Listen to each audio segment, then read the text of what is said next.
Hello everyone, मैं विनय Upadhyay present कर रहा हूँ और इस वीडियो में हम लोग बात करेंगे एक करंट अफेयर्स का बेहतरीन वीडियो होने जा रहा है। इसमें सभी प्रश्नों के लिए 4 ऑप्शंस रहेगा और आखिरी में एक होमवर्क क्वेश्चन भी मैं आप लोगों से पूछूंगा जिसका आंसर आप हमें कमेंट सेक्शन में करिएगा और सभी क्वेश्चंस को डिटेल में डिस्कस करेंगे। आपके आने वाले कॉम्पिटिटिव एग्जाम्स में बहुत हेल्प करेगा। So now let's start. और करंट अफेयर्स का भी मैंने एक अलग से प्लेलिस्ट बना दी है, उसमें इस तरह की जितने भी वीडियोज़ हैं मैं डाल दूँगा। तो पहला क्वेश्चन आपके सामने है, खुद से कोशिश करिए पहले। ओस्तोक 2022 सैन्य अभ्यास कहाँ आयोजित हुआ जिसमें भारत, चीन और रूस की सेनाओं ने हिस्सा लिया? तो वोस्तोक 2022 सैन्य अभ्यास ये आयोजित हुआ रूस में। इसका सही आंसर होगा, सही आंसर इसका रूस होगा। वोस्तोक 2022 सैन्य अभ्यास ये रसिया में हुआ। मिलिट्री एक्सरसाइज से क्वेश्चंस आ जाते हैं। अगर इसको डिटेल में डिस्कस करें तो वोस्तोक 2022 सैन्य अभ्यास का आयोजन रूस के प्रीमोर्स्की क्षेत्र में 1 सितंबर 2022 को शुरू हुआ। इस अभ्यास में भारत, चीन और रूस सहित अन्य देशों ने हिस्सा लिया। यह अभ्यास 1 से 7 सितंबर 2022 तक चलेगा। इस अभ्यास में चीन, भारत, रूस और कई अन्य देशों के 50,000 से अधिक सैनिक हिस्सा ले रहे हैं। इसके अलावा 5,000 वेपन्स यूनिट जिसमें 60 जो है वारशिप और 150 से ज़्यादा एयरक्राफ्ट भी हिस्सा ले रहे हैं। ओस्तोक 2022 में भारत के शामिल होने पर अमेरिका ने चिंता जताई है। क्यों चिंता जताई? तो भारत द्वारा रूस के साथ इस सैन्य अभ्यास में भाग लेने पर अमेरिका ने अपनी चिंता व्यक्त की है। अमेरिका ने रूस के साथ अभ्यास करने वाले देशों को लेकर चिंता व्यक्त की है। यह चिंता इसलिए व्यक्त की गई है क्योंकि रूस का यूक्रेन पर आक्रमण अभी जारी है। और इंडियन आर्मी के चीफ कौन है? तो जनरल मनोज पांडे। याद रखिएगा, general Manoj Pandey Indian army के चीफ हैं। उसी से रिलेटेड एक क्वेश्चन है कि वोस्तोक 2022 सैन्य अभ्यास के किस प्रारूप में भारत ने हिस्सा लेने से मना कर दिया?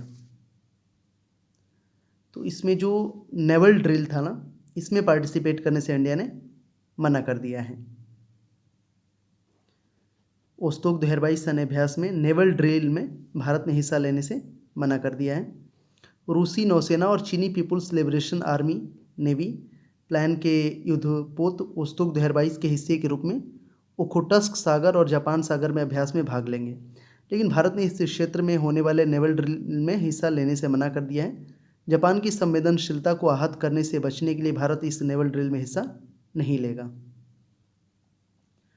रूस की बात करें तो वहाँ के प्रेसिडेंट है व्लादिमीर पुतिन, कैपिटल मॉस्को, और इंडियन नेवी के चीफ हैं एडमिरल आर हरि कुमार। अच्छा, एयरफोर्स के चीफ कौन है? आप हमें कमेंट सेक्शन में बताना। नेक्स्ट आगे क्वेश्चन है, चीनी सैनिकों ने भारतीय चारवाहों को अगस्त 2022 में लद्दाख के किस क्षेत्र में प्रवेश करने से रोका? तो ये एरिया है डेमचोक। चीनी सैनिकों ने भारतीय चारवाहों को अगस्त 2022 में लद्दाख में डेमचोक क्षेत्र में प्रवेश करने से रोका था।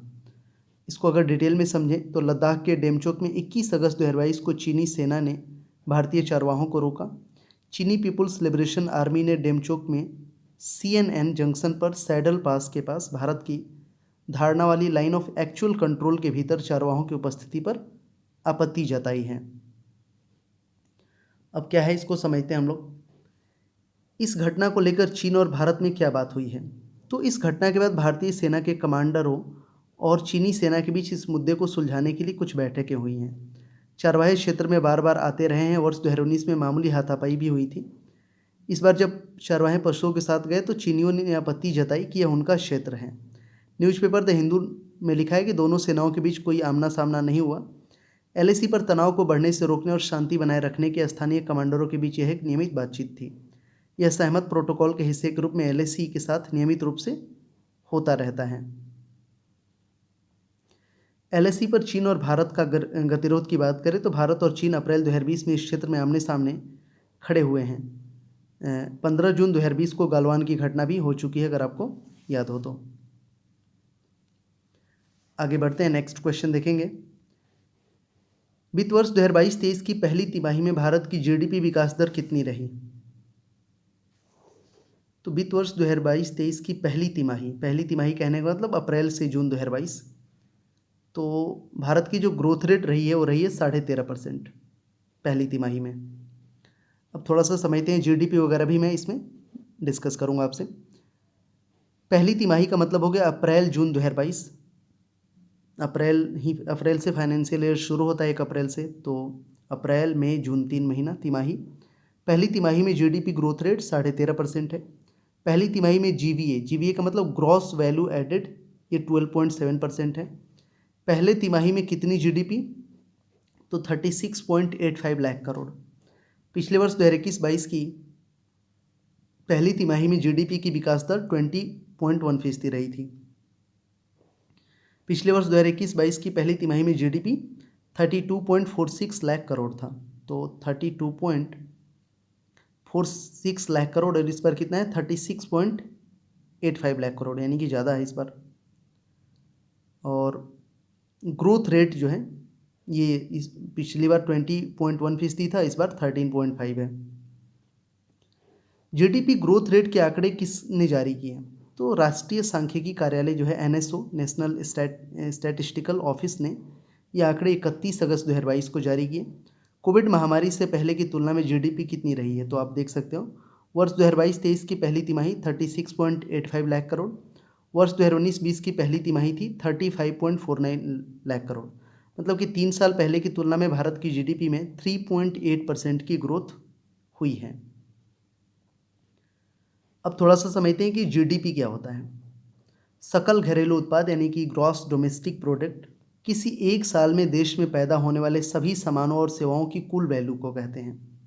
किसी एक साल में देश में पैदा होने वाले सभी सामानों और सेवाओं की कुल वैल्यू को जीडीपी कहते हैं। जीडीपी किसी देश के आर्थिक विकास का सबसे बड़ा पैमाना है। अधिक जीडीपी का मतलब है कि देश की आर्थिक बढ़ोतरी हो रही है, अर्थव्यवस्था ज़्यादा रोजगार पैदा कर रही है।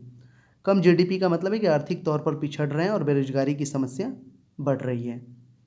तो ये जीडीपी काइंड ऑफ एक इंडिकेटर है किसी भी कंट्री का, जो इकोनॉमिक हेल्थ को बताता है ये। तो गणना ये इसका फॉर्मूला भी है कि GDP equal to C plus I plus G plus X minus M. तो सी यहाँ पे है कंज्यूमर एक्सपेंसेस, आई है इंडस्ट्रीज इन्वेस्टमेंट, जी है गवर्नमेंट एक्सपेंडिचर, और प्लस एक्स माइनस एम यानी एक्सपोर्ट माइनस इम्पोर्ट। तो ये फार्मूला होता है जीडीपी का, ये याद होना चाहिए आपको। जीवीए क्या है, इसका फुल फॉर्म मैंने बताया था ना, ग्रॉस वैल्यू एडेड। इससे किसी इकॉनमी में होने वाले कुल आउटपुट और इनकम का पता लगाया जाता है। जीवीए यह जानकारी प्रदान करती है कि एक तय अवधि में इनपुट कॉस्ट और कच्चे माल का दाम निकालने के बाद कितने रुपए की वस्तुओं और सेवाओं का उत्पादन हो पाया है।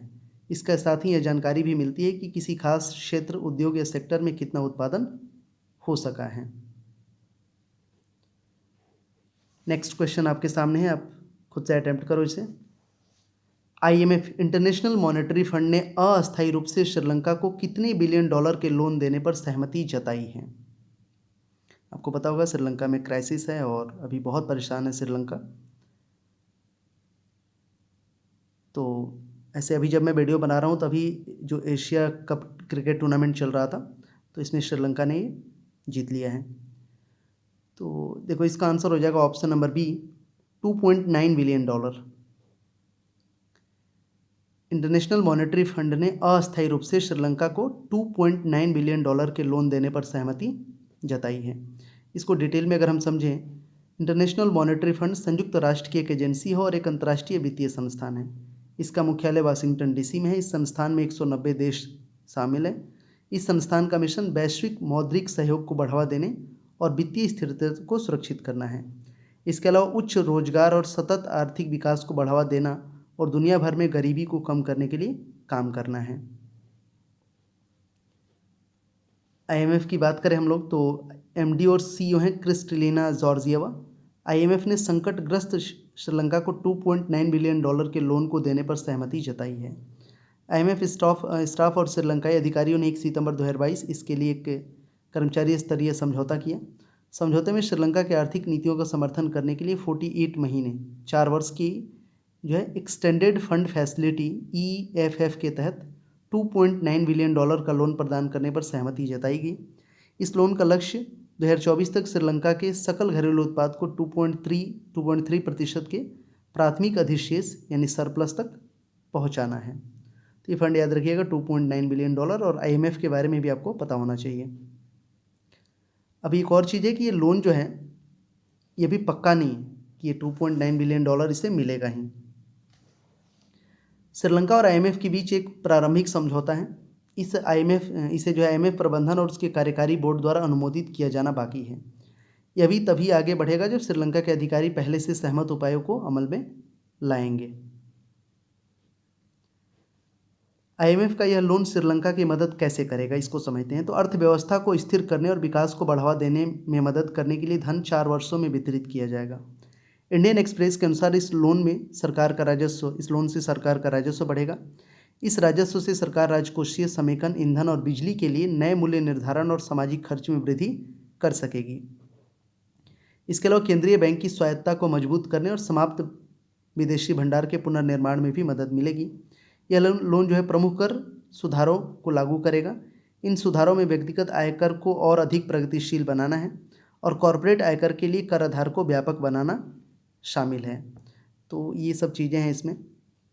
श्रीलंका की हालत अभी कैसी है? तो श्रीलंका पर $51 अरब से अधिक का विदेशी कर्ज बकाया है, जिसमें से $28 अरब 2028 तक चुकाना होगा। IMF के अनुसार 2022 में श्रीलंका की अर्थव्यवस्था 8.7% सिकुड़ जाएगी, जबकि महंगाई 60% से ऊपर हो जाएगा। श्रीलंका की हालत इतनी पतली क्यों?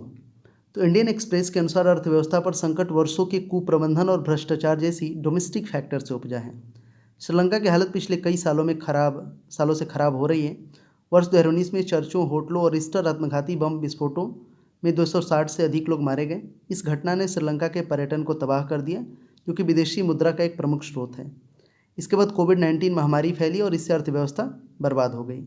श्रीलंका ने अंतर्राष्ट्रीय स्तर पर काफ़ी लोन ले लिया है, जिसे चुकाना उसके लिए संभव नहीं था। श्रीलंका ने पैसा खर्च किया, लेकिन देश के विकास में निवेश नहीं किया, तो इसीलिए इसकी हालत पतली हो गई। चलिए नेक्स्ट क्वेश्चन है। ऐसे NCRB में जो है ये रिपोर्ट आया है, उस पर मैंने डिटेल में डिस्कस कर दिया है। यहाँ उसी से रिलेटेड क्वेश्चन है कि NCRB एक्सीडेंटल डेथ्स और एंड सुसाइड्स इन इंडिया के अनुसार वर्ष 2021 में सभी तरह की दुर्घटनाओं में कितने लोगों की मौत हुई है? एक्सीडेंटल डेथ्स की बात हो रही है। तो 2021 में यानी पिछले साल लगभग 3,97,530 लोग मरे हैं अलग अलग दुर्घटनाओं में। दुर्घटना में बहुत सारी चीज़ें होती है ना। एक्सीडेंटल डेथ बहुत सारा होता है, जैसे traffic accident, sudden death, drowning, poisoning, जो है इलेक्ट्रोक्शन, एक्सीडेंट फायर, ये सब उसमें आता है। तो 3,97,530 लोगों की एक्सीडेंटल डेथ हुई है NCRB की रिपोर्ट के अनुसार, accidental deaths and suicide in India report के अनुसार। NCRB का फुल फॉर्म तो national crime record bureau. Report का नाम है accidental deaths and suicides in India 2021। ये कब जारी हुआ? तो अगस्त 2022 में। ये पिछले कुछ वर्षों के एक्सीडेंटल डेथ्स हैं। तो 2019 में 4,21,104 था एक्सीडेंटल डेथ, 2020 में 3,74,397 और इस बार 2021 में 3,97,530। ये देख सकते हैं कॉजेज ऑफ एक्सीडेंटल डेथ। सबसे ज़्यादा ट्रैफिक एक्सीडेंट्स होता है 43.7%, सडन डेथ्स है 12.8%, फिर ये सब चीज़ें हैं drowning, poisoning, falls, electrocution, accidental fires, forces of nature, other causes. देश के मुख्य राज्यों में एक्सीडेंटल डेथ्स, सबसे ज़्यादा एक्सीडेंटल डेथ्स होता है महाराष्ट्र में, फिर मध्य प्रदेश, यूपी, तमिलनाडु, कर्नाटक, राजस्थान, गुजरात, उड़ीसा, छत्तीसगढ़, आंध्र प्रदेश। तो ये आप देख सकते हैं परसेंटेज और नंबर के हिसाब से। नेक्स्ट एक NCRB की रिपोर्ट के अनुसार वर्ष 2021 में दुर्घटनाओं के मामले में सबसे ज़्यादा किस तरह की दुर्घटनाओं में लोगों की मौत हुई है? तो देखा था ना वो लिस्ट जो मैंने दिखाया था, उसमें क्या था? ट्रैफिक एक्सीडेंट सबसे ज़्यादा था। ट्रैफिक एक्सीडेंट में मतलब एक्सीडेंटल में सबसे ज़्यादा लगभग 43.7% ट्रैफिक एक्सीडेंट से लोग मरते हैं। तो ट्रैफिक एक्सीडेंट डेथ्स डिटेल की अगर हम बात करें तो आप देख सकते हैं रोड एक्सीडेंट्स में 1,55,622, रेलवे एक्सीडेंट्स में 16,431, रेलवे क्रॉसिंग एक्सीडेंट्स 1,807। ऐसे इसके तो वीडियोस बहुत सारे वायरल होते हैं। रोड एक्सीडेंट डेथ्स डिटेल तो 2 व्हीलर से सबसे ज़्यादा होता है, फिर car, truck, lorry, 3 wheeler, auto rickshaw, pedestrian, other non motorised transport, फिर अदर मोटराइज ट्रांसपोर्ट, फिर बस। बस से सबसे ज़्यादा कम दुर्घटना होता है। राष्ट्रीय लघु उद्योग दिवस कब मनाया जाता है? तो ये मनाया जाता है 30 अगस्त को। राष्ट्रीय लघु उद्योग देश भर में हर वर्ष 30 अगस्त को मनाया जाता है। भारत के विकास में लघु उद्योग द्वारा किए गए योगदान का जश्न मनाने के लिए इस दिवस को मनाया जाता है। मर्सिडीज बेंज इंडिया के नए एमडी और सीईओ किसे चुने गए हैं? तो ये चुना गया है संतोष अय्यर को। मर्सिडीज बेंज इंडिया ने अगस्त 2022 में संतोष अय्यर को अपना नया एमडी और सीईओ चुना। ये 1 जनवरी 2023 से 1 जनवरी 2023 से पदभार ग्रहण करेंगे। वह जर्मन लग्जरी कार निर्माता में इस भूमिका में आने वाले पहले भारतीय होंगे। वह मार्टिन श्वेंक की जगह लेंगे। जर्मनी की गाड़ी मर्सिडीज बेंज इंडिया। 5वां राष्ट्रीय पोषण माह कब आयोजित हुआ? सितंबर इसका सही आंसर होगा। महिला और बाल विकास मंत्रालय ने 5वां राष्ट्रीय पोषण माह 2022 का आयोजन ये कर रहा है। 1 सितंबर से 30 सितंबर तक चलेगा। महिला और बाल विकास मंत्रालय ये किस मंत्री के पास है अभी आप कमेंट सेक्शन में बताना। 5वां राष्ट्रीय पोषण माह 2022 का आयोजन कर रहा है। यह अभियान 1 सितंबर से शुरू होकर 20 सितंबर तक चलेगा। वर्ष 2022 की थीम महिला और स्वास्थ्य व बच्चा और शिक्षा। मुख्य उद्देश्य देश के सभी ग्राम पंचायतों तक पोषण और स्वास्थ्य के बारे में लोगों को जागरूक करना है। राष्ट्रीय पोषण सप्ताह 2022 नेशनल न्यूट्रिशन वीक कब आयोजित किया गया? तो ये चला 1 से 7 सितंबर तक। पोषण सप्ताह मनाने का मुख्य उद्देश्य बेहतर स्वास्थ्य के लिए पोषण के महत्व पर जागरूकता बढ़ाना है। थीम है सेलिब्रेटेड वर्ल्ड ऑफ फ्लेवर। तो पोषण सप्ताह मनाने का मुख्य उद्देश्य बेहतर स्वास्थ्य के लिए पोषण के महत्व पर जागरूकता बढ़ाना है। 2022 की थीम है सेलिब्रेट वर्ल्ड ऑफ फ्लेवर। जबरन गायब होने के शिकार लोगों का अंतर्राष्ट्रीय दिवस international day of the victims of enforced disappearance को कब मनाया जाता है? तो ये मनाया जाता है 30 अगस्त को। संयुक्त राष्ट्र हर वर्ष 30 अगस्त को इस दिवस को मनाता है। इस दिवस को लापता होने से रोकने और जिम्मेदार लोगों को न्याय दिलाने के लिए मनाया जाता है। वर्ल्ड कोकोनट डे विश्व नारियल दिवस कब मनाया जाता है? तो ये मनाया जाता है 2 सितंबर को। 2 सितंबर को विश्व नारियल दिवस मनाया जाता है। 2022 की थीम है खुशहाल भविष्य और जीवन के लिए नारियल की खेती करें। Growing coconut for a better future and life. यह दिवस नारियल उत्पादक देशों के अंतर सरकारी संगठन अंतर्राष्ट्रीय नारियल समुदाय आईसीसी इंटरनेशनल कोकोनट कम्युनिटी ने घोषित किया है। अच्छा, भारत में किस राज्य में सबसे ज़्यादा नारियल होता है? आप हमें कमेंट सेक्शन में बताना। आगे नेक्स्ट क्वेश्चन देखते हैं। अगला क्वेश्चन है यूके यानी यूनाइटेड किंगडम की नई प्रधानमंत्री कौन चुनी गई हैं? तो सही आंसर होगा ऑप्शन नंबर बी लीज ट्रस। ये इनकी तस्वीर है यहाँ पे। लीज ट्रस यूके की नई प्रधानमंत्री चुनी गई हैं। थोड़ा सा डिटेल में समझते हैं लीज ट्रस के बारे में। लीज ट्रस को 5 सितंबर 2022 को ब्रिटेन का नया प्रधानमंत्री चुना गया। पार्टी के चुनाव में भारतीय मूल के नेता और ब्रिटेन के वित्त मंत्री रह चुके ऋषि सुनक हार गए। ये जो है काफ़ी लग रहा था, उम्मीद था कि जीतेंगे। तो थोड़ी सी बेसिक बातें पहले हम लोग समझते हैं। ये कोई जनरल इलेक्शन नहीं था, ध्यान देना है, जिसमें जनता वोट करती है और सांसद चुनती है, तब लीडर को प्रधानमंत्री बनाया जाता है। यह हुआ कि जब 2019 में कंजर्वेटिव पार्टी जीती यूके में तो बोरिस जॉनसन पीएम बने। लेकिन जुलाई 2022 में पार्टी में विरोध हुआ और उनको पार्टी चीफ पद से इस्तीफा देना पड़ा। इसके बाद यह तलाश शुरू हुई कि पार्टी का अगला नेता कौन होने वाला है और वही पीएम भी होगा। इसके लिए चुनाव हुआ। यह आम चुनाव नहीं था, ध्यान देना है। ये चीज़ें समझ गए ना, क्लियर है ना? इस चुनाव में सबसे पहले कंजर्वेटिव पार्टी के सांसदों ने पीएम उम्मीदवार को चुना। इसके बाद पार्टी के आधिकारिक सदस्य चुनते हैं। इसके बाद पार्टी के आधिकारिक सदस्य चुनते हैं।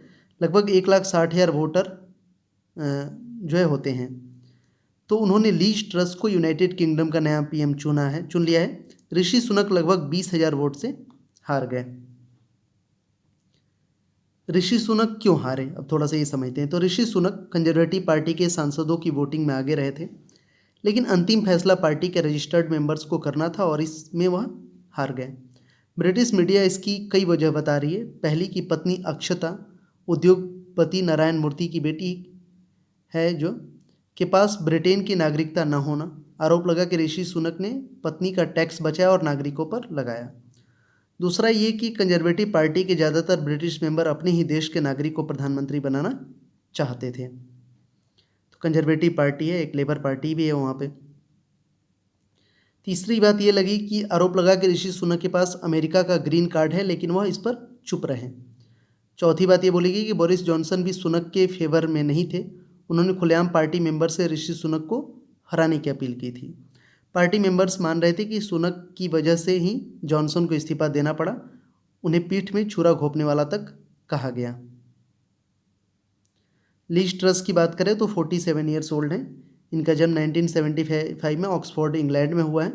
माता पिता ने उनका नाम मेरी एलिजाबेथ ट्रस रखा। लीज ट्रस इनको कहा जाता है।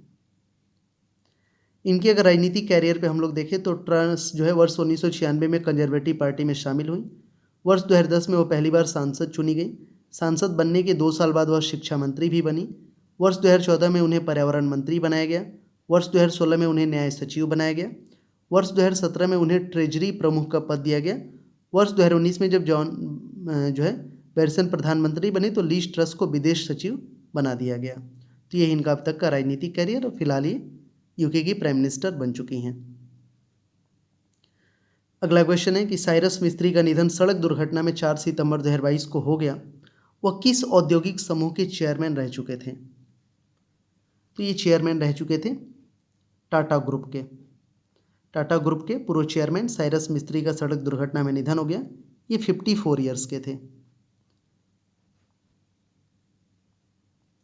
तो टाटा ग्रुप के पूर्व चेयरमैन साइरस मिस्त्री का सड़क दुर्घटना में निधन हो गया, 54 ईयर्स के थे। सड़क दुर्घटना कैसे हुई थी? यह सड़क दुर्घटना मुंबई अहमदाबाद हाईवे पर हुई। मिस्त्री गुजरात के उदावाड़ा में बने पारसी मंदिर से लौट रहे थे। उदावाड़ा के फायर टेम्पल से लौटते समय मिस्त्री की कार का एक्सीडेंट हुआ।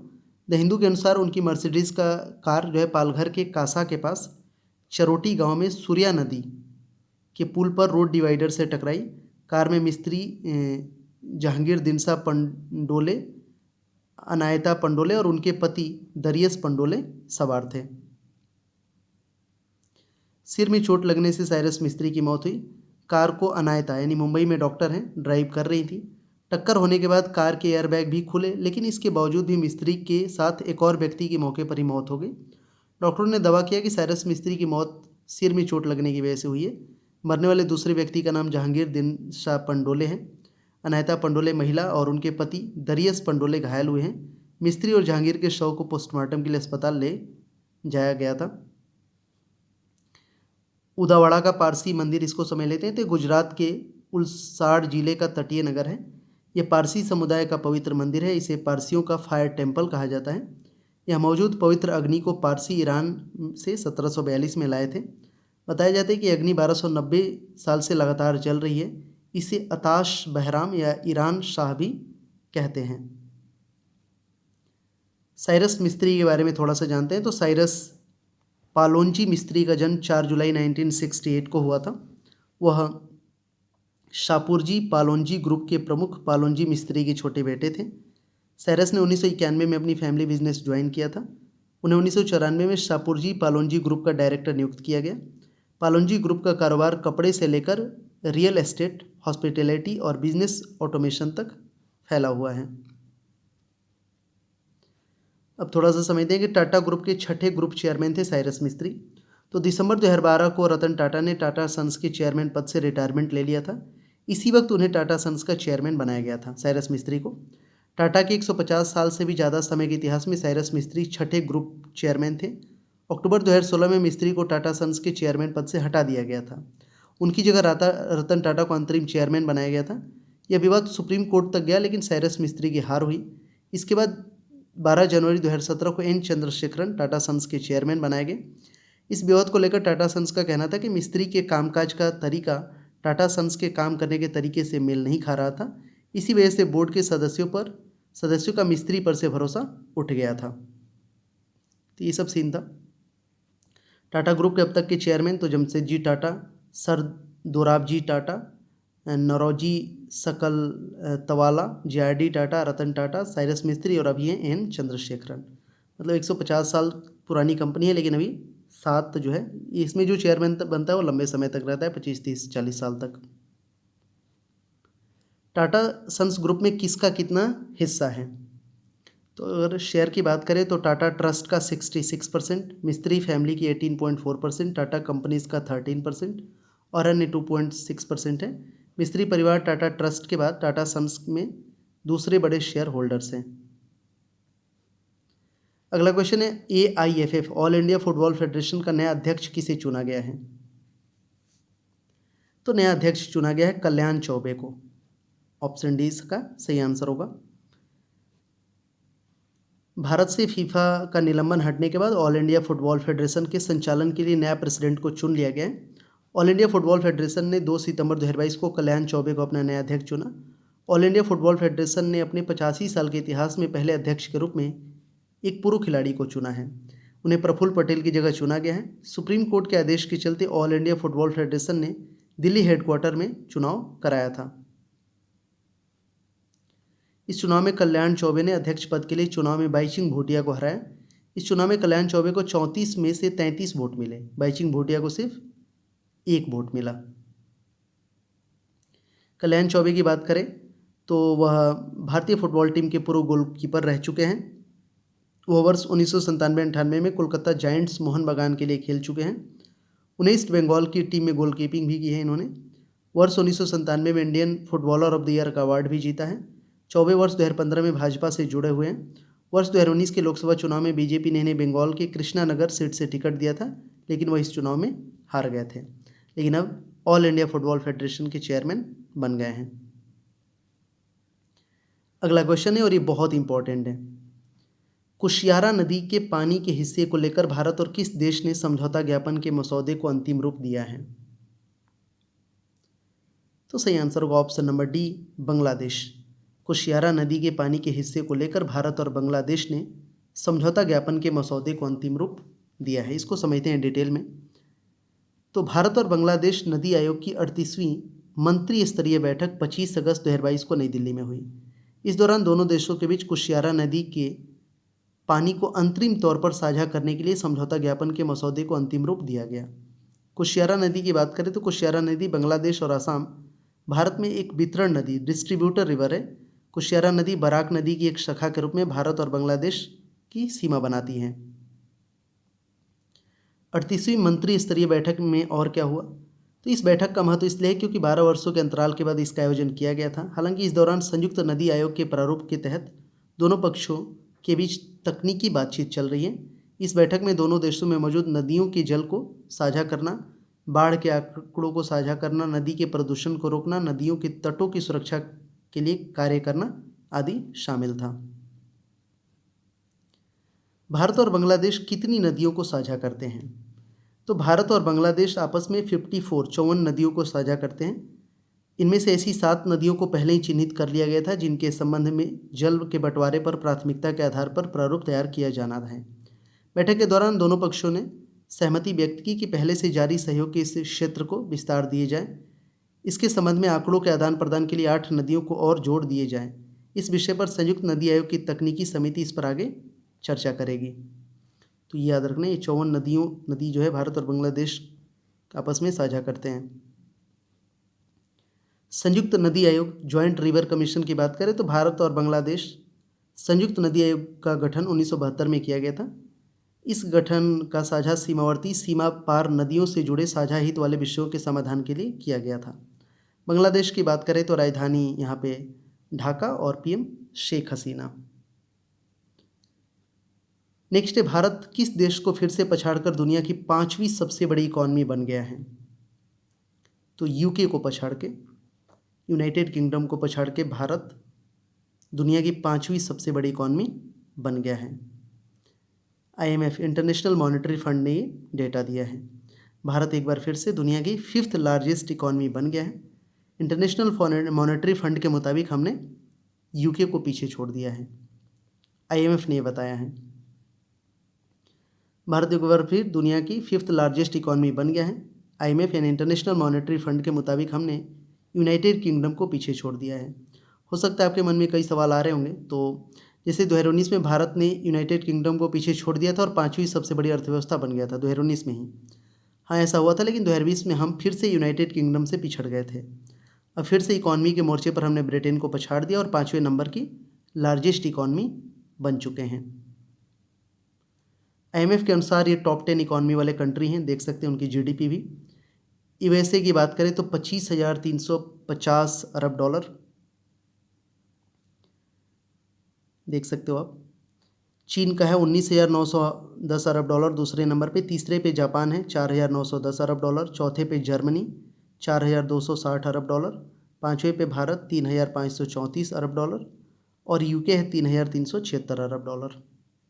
तो ये टॉप 10 जो है ना, मतलब टॉप हैं ये कंट्रीज़, टॉप इकॉनमीज आप बोल सकते हो 1 2 3 4 5 6। वैसे तो इकॉनमी रैंकिंग कई एजेंसी करती है, जैसे IMF, world bank, United nation, कई रेटिंग एजेंसी भी है। हालांकि सबसे पुख्ता और विश्वसनीय रैंकिंग IMF की मानी जाती है। तो IMF के लेटेस्ट डेटा के अनुसार इंडिया की GDP यूनाइटेड किंगडम से ज़्यादा हो गई है। GDP का मतलब एक साल के अंदर जितने गुड्स एंड सर्विस को प्रोड्यूस किया गया है। IMF के अक्टूबर से दिसंबर 2021 के आंकड़ों के आधार पर मीडिया संगठन ब्लूमबर्ग ने नतीजा निकाला कि UK को पछाड़कर भारत दुनिया की 5वीं सबसे बड़ी अर्थव्यवस्था हो गया है। अब इसको थोड़ा सा समझते हैं, भारत और UK की अर्थव्यवस्था का ग्राफ। तो इस ग्राफ के अनुसार 1990 के दशक में इंडिया और UK के बीच इकॉनमी का अंतर अच्छा खासा था। 1990 के दशक की बात हो रही है। लेकिन जब वर्ष 2008 में दुनिया में फाइनेंशियली क्राइसिस हुई, तब UK की इकॉनमी में काफ़ी तेजी गिरावट आई। लेकिन अमीर देशों की तुलना में भारत में ज़्यादा असर नहीं हुआ था। ऐसे में 2008 में ही इंडिया और UK के बीच इकॉनमी आंकड़ों का गैप कम होता गया। वर्ष 2019 में कुछ टाइम के लिए हमने UK को पीछे छोड़ा था, लेकिन हम फिर छठे स्थान पर फिसल गए थे। लेकिन जब 2020 में पेंडेमिक कोविड-19 आया तो दुनिया भर की अर्थव्यवस्था को झटका लगा, भारत और UK को भी। लेकिन अब भारत UK को ओवरटेक कर चुका है। अनुमान है कि भारत आगे भी 5वां इकॉनमी बना रहेगा। भारत का GDP ग्रोथ रेट, देखिए ये सारी जो मैं करंट अफेयर्स पढ़ा रहा हूँ ना, इसका मैं PDF अपने टेलीग्राम ग्रुप में डाल दूंगा। उसका लिंक आपको डिस्क्रिप्शन में मिल जाएगा, तो उसे आप ज़रूर ज्वाइन कर लेना। वहाँ पे और बहुत सारे मैं स्टडी मटेरियल डालते रहता हूँ। तो GDP ग्रोथ रेट की बात करें तो भारत का GDP जो है फाइनेंशियल ईयर 2022-23 के Q1 अप्रैल से जून 2022 में 13.5% बढ़ा है, जबकि यूनाइटेड किंगडम का GDP ग्रोथ रेट इसी क्वार्टर में अप्रैल से जून 2022 में -0.1% रहा है। तो हम लगातार आगे बढ़ रहे हैं। एक दशक पहले भारत किस स्थान पे था, मतलब आज से 10 साल पहले 2012 के आसपास। तो एक दशक पहले भारत लार्जेस्ट इकॉनमी के मामले में 11वें पोजीशन पर था और UK 5वें पर था। लेकिन आज हमने UK को पीछे छोड़ दिया और अब हम 5वें लार्जेस्ट इकॉनमी बन गए हैं। एक दशक पहले भारत किस स्थान पे था, तो ये तो हमने बता ही दिया, 5वें लार्जेस्ट इकॉनमी। भविष्य में बेहतर मौके, हमारे पास वर्किंग पॉपुलेशन बढ़ रहे हैं। 2047 तक दुनिया का 20% वर्कफोर्स इंडिया में होगा। ऐसे में हम इस अवधि तक दुनिया की तीसरी सबसे बड़ी अर्थव्यवस्था बन सकते हैं। लेट्स सी क्या होता है। चलो एक और क्वेश्चन है। नेचर क्लाइमेट चेंज जर्नल में प्रकाशित हुई एक रिसर्च के अनुसार ग्रीनलैंड पर किस आइस बर्फ के पिघलने के कारण वैश्विक समुद्र स्तर ग्लोबल सी लेवल कम से कम 10.6 इंच यानी कि 27 सेंटीमीटर बढ़ने की आशंका है। ये बहुत इंपॉर्टेंट है, क्लाइमेट चेंज से रिलेटेड है सवाल। तो किस आइस का, मतलब उस आइस का नाम पूछ रहा है। सही आंसर होगा option number A, zombie ice. इसको भी डिटेल में जानेंगे। आइस कैप बेसिकली भूमि के कुछ भागों, विशेषतः उत्तरी और दक्षिणी ध्रुव पर अस्थायी रूप से ही जमी बर्फ है। आइस शीट का मतलब होता है कि बर्फ की वह परत जो लंबे समय तक भूमि को ढकती है। तो ये जोम्बी आइस है। इसको समझते हैं कि कैसे ये होगा। तो आइस कैप मैंने बताया ना कि भूमि के कुछ भागों, विशेषतः उत्तरी और दक्षिणी ध्रुव पर अस्थायी रूप से जमी बर्फ को आइस कैप कहते हैं। और आइस शीट का मतलब बर्फ की वह परत जो लंबे समय तक भूमि को ढकती है। जोम्बी आइस क्या है, तो इस बर्फ को डेड या डूम्ड आइस के रूप में भी जाना जाता है। जोम्बी आइस वह आइस है जो मूल आइस शीट का हिस्सा होने के बावजूद ताज़ा बर्फ जमा नहीं करती है। जोम्बी आइस पिघल रही है और समुद्र के स्तर को बढ़ा रही है। जोम्बी आइस का पिघलने का कारण ग्लोबल वार्मिंग है। कब तक पिघल जाएगी जोम्बी आइस, इसको समझते हैं। तो रिसर्च टीम ने कोई टाइमलाइन नहीं दी है। रिसर्च में बताया गया कि इस सदी के भीतर इसके पिघलने की आशंका है। ग्रीनलैंड की आइस शीट कि जोम्बी आइस पिघलने से वैश्विक समुद्र स्तर कम से कम 10.6 इंच 27 सेंटीमीटर बढ़ जाएगा। यह जोम्बी आइस के कारण है जिसका आइस कैप से पिघलकर समुद्र में मिल जाना निश्चित है। यह गणना अगस्त 2022 में नेचर क्लाइमेट चेंज जर्नल में प्रकाशित एक रिसर्च से हुई है। इस रिसर्च का नाम ग्रीनलैंड आइस शीट क्लाइमेट जो है disequilibrium and committed sea level rise है, जहाँ वैज्ञानिकों ने पहली बार ग्रीनलैंड में न्यूनतम बर्फ के नुकसान की ओर और वैश्विक समुद्र स्तर में वृद्धि की गणना की है।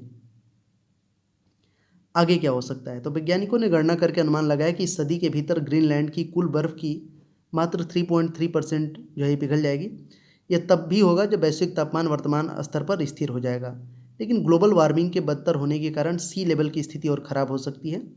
अध्ययन में कहा गया कि अगर ग्रीनलैंड की बर्फ उच्च स्तर पर पिघलती रहती है तो वैश्विक समुद्र स्तर 30 इंच यानी 78 सेंटीमीटर तक पहुंच सकता है। समुद्र के स्तर में 10 इंच की वृद्धि से क्या खतरा है, अब ये समझते हैं। तो अध्ययन में कहा गया है कि समुद्र के स्तर में वृद्धि तटीय क्षेत्र में रहने वाले लाखों लोगों के लिए विशेष रूप से एक बुरी खबर है। UN Atlas of the ocean के अनुसार दुनिया के 10 सबसे बड़े शहरों में से 8 शहर तट के पास स्थित हैं। समुद्र का बढ़ता स्तर बाढ़, उच्च ज्वार और तूफान को और अधिक बढ़ा देगा। यह स्थानीय अर्थव्यवस्था और इंफ्रास्ट्रक्चर के लिए खतरा है। इसके अलावा निचले तटीय क्षेत्र में भी अधिक प्रभाव पड़ेगा। अब नेक्स्ट क्वेश्चन देखते हैं। अगला प्रश्न है, संगीतकार ए आर रहमान के नाम पर किस देश में सड़क का नाम रखा गया है? तो ये कनाडा में रखा गया है। कनाडा में एक शहर है मरखम, नाम सुना है? मरखम शहर। तो यहीं पे एक सड़क है, उसी सड़क का नाम संगीतकार ए आर रहमान के नाम पर रखा गया है। कनाडा के मरखम शहर में एक सड़क का नाम संगीतकार ए आर रहमान के नाम पर रखा गया है। इस दौरान ए आर रहमान उस सड़क तक गए। कनाडा की बात होगी, पीएम जस्टिन ट्रूडो और राजधानी ओटावा। यहाँ की करेंसी क्या है आप हमें कमेंट सेक्शन में बताना। मिखाइल गोर्बाचेव का निधन 30 अगस्त 2022 को हो गया। वह किस संघ के अंतिम राष्ट्रपति रह चुके थे? तो सोवियत संघ। आपको पता होगा सोवियत संघ के बारे में, जो है ये टूट गया था और 15 देशों में बट गया था। ये टूटा था, डेट था वो 26 दिसंबर 1991। 15 देशों में टूट के डिवाइड हो गया था। तो मिखाइल जो गोर्बाचेव हैं ये 91 ईयर्स के थे और इनका निधन हो गया। ये आखिरी राष्ट्रपति रहे सोवियत संघ के, इन्हीं की उपस्थिति में विखंडन हुआ था। तो मिखाइल गोर्बाचेव का 91 साल की उम्र में निधन हो गया है। उनके राष्ट्रपति रहते हुए सोवियत संघ का विखंडन हो गया था। राष्ट्रपति पद से हटने के बाद मिखाइल गोर्बाचेव को दुनिया भर में कई अवार्ड्स और सम्मान दिए गए। 1990 में नोबेल शांति पुरस्कार भी सम्मानित किया गया। शीत युद्ध को बिना रक्तपात के खत्म करने में उन्होंने काफ़ी महत्वपूर्ण भूमिका निभाई थी। इसी वजह से उन्हें इस पुरस्कार से सम्मानित किया गया था। सोवियत यूनियन, इसका स्थापना 30 दिसंबर 1922 को हुआ था। विखंडन 26 दिसंबर 1991 को। सोवियत संघ टूटकर 15 देशों में ये बट गया है। ये 15 देश कौन कौन से आप हमें बता सकते हो? तो बताना कमेंट सेक्शन में। राजीव गांधी ग्रामीण ओलंपिक खेल किस राज्य में आयोजित किया गया? तो ये किया गया राजस्थान में। ऑप्शन डी इसका सही आंसर होगा, राजीव गांधी ग्रामीण ओलंपिक खेल।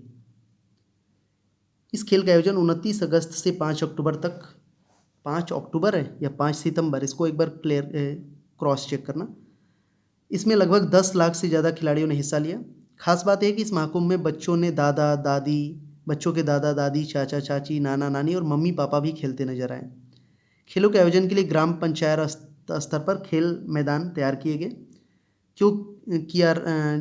ग्रामीण ओलंपिक का आयोजन क्यों किया गया ये?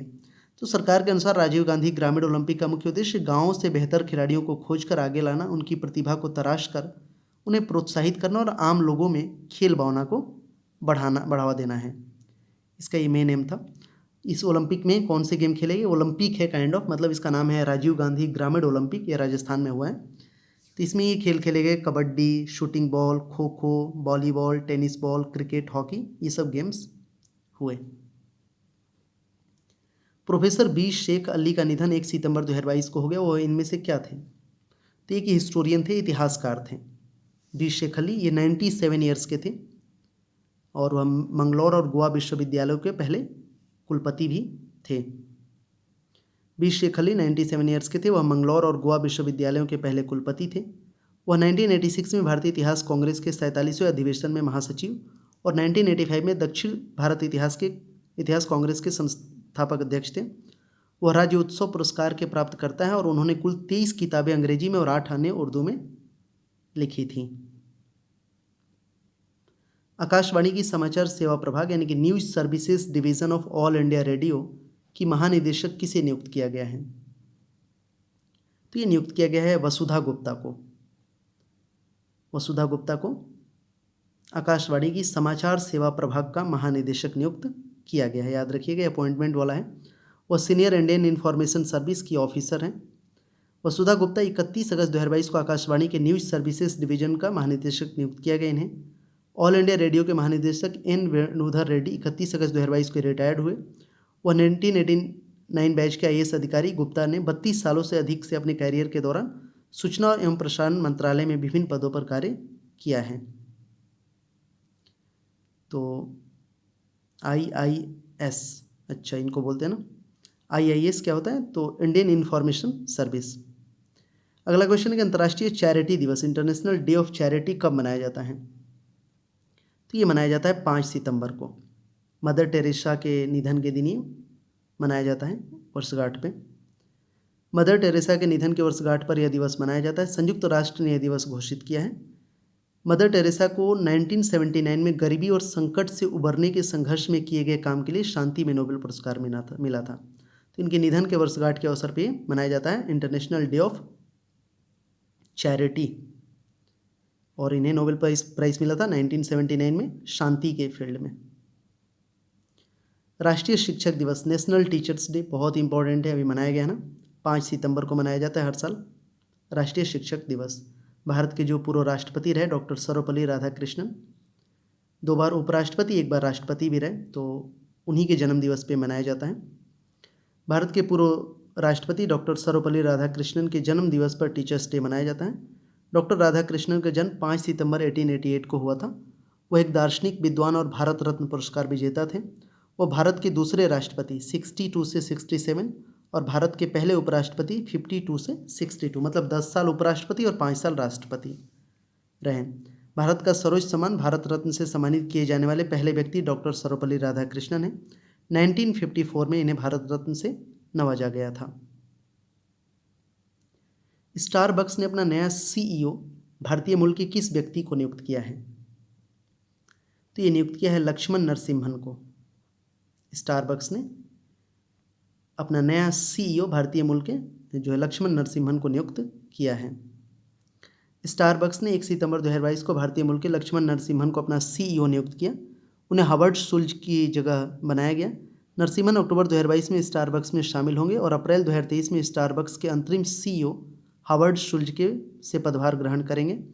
लक्ष्मण नरसिम्हन की बात करें तो नरसिम्हन वर्तमान में स्वास्थ्य और स्वच्छता कंपनी रेकिट के प्रमुख हैं। उन्हें पुणे विश्वविद्यालय से मैकेनिकल इंजीनियरिंग उन्होंने अध्ययन किया है। उन्होंने पेंसिल्वेनिया विश्वविद्यालय में द लॉन्डर इंस्टीट्यूट से जर्मन एंड इंटरनेशनल स्टडीज़ में पोस्ट ग्रेजुएशन किया है। पेंसिल्वेनिया विश्वविद्यालय के व्हार्टन स्कूल से MBA किया है। तो एक और विदेशी कंपनी के भारतीय CEO लक्ष्मण नरसिम्हन स्टारबक्स के। स्टारबक्स क्या है? तो स्टारबक्स कॉरपोरेशन कॉफ़ी हाउस और रोस्ट्री रिजर्व की एक अमेरिकन मल्टीनेशनल कंपनी है। इसका मुख्यालय सिएटल वाशिंगटन में है। यह दुनिया की सबसे बड़ी कॉफ़ी हाउस कंपनी है। Bharatiya Jahazrani Nigam shipping corporation of India limited के नए CMD कौन बने हैं? तो सही आंसर होगा option number C, captain Vinesh Kumar Tyagi. Cabinet की नियुक्ति समिति जो है ACC, उसने ये फैसला किया। भारतीय नौवहन निगम एक सरकारी निगम है, ये आपको पता होना चाहिए। तो Bharatiya Jahazrani Nigam shipping corporation of India limited के नए CMD, चीफ जो है मैनेजमेंट डायरेक्टर, ये बने कैप्टन विनेश कुमार त्यागी। कैबिनेट की नियुक्ति समिति ACC ने फैसला किया। भारतीय नौवहन निगम एक सरकारी निगम है। यह नेशनल और इंटरनेशनल रूट पर जहाज़ों का संचालन और प्रबंधन करता है। यह शिपिंग मंत्रालय भारत सरकार के स्वामित्व में है, जिसका मुख्यालय मुंबई में है। स्थापना 2 अक्टूबर 1961 को हुई थी। चलो ये अभी एक होमवर्क क्वेश्चन आप लोगों से। वीडियो अच्छा लगेगा तो ज़रूर लाइक और शेयर करिएगा और इसी तरह के करंट अफेयर्स आपको बहुत सारे मिल जाएंगे। करंट अफेयर्स का प्लेलिस्ट मैंने बना दिया है, उसमें इस तरह के सभी वीडियोज़ को मैं अब डालूंगा। ये आप लोगों के लिए होमवर्क क्वेश्चन है कि नोएडा में अवैध सुपरटेक ट्विन टावर को किस तकनीक से ढहा गया था। पिछले करंट अफेयर्स के वीडियो में मैंने डिस्कस भी किया था। आपके पास ऑप्शन है वाटरफॉल इम्प्लोजन, वाटरफॉल एक्सप्लोजन, यूपीडा, स्विफ्टो जोन। तो कौन सा टेक्निक यूज किया था वो जो है सुपरटेक ट्विन टावर को गिराने में। इसका आंसर कमेंट सेक्शन में करना। वीडियो अच्छा लगेगा तो शेयर करना, लाइक करना, चैनल पर नए हो तो सब्सक्राइब कर लीजिएगा, बेल बटन दबा लीजिएगा, जिससे कि जब भी मैं नेक्स्ट वीडियो लेकर आऊँ तो आपके पास आसानी से पहुँच सके। Thank you so much for watching this video. पीछे के सभी वीडियोज़ को जरूर देखिए, रिवाइज करिए। मिलते हैं नेक्स्ट वीडियो में। इसका PDF आपको टेलीग्राम ग्रुप में मिल जाएगा। Thank you so much.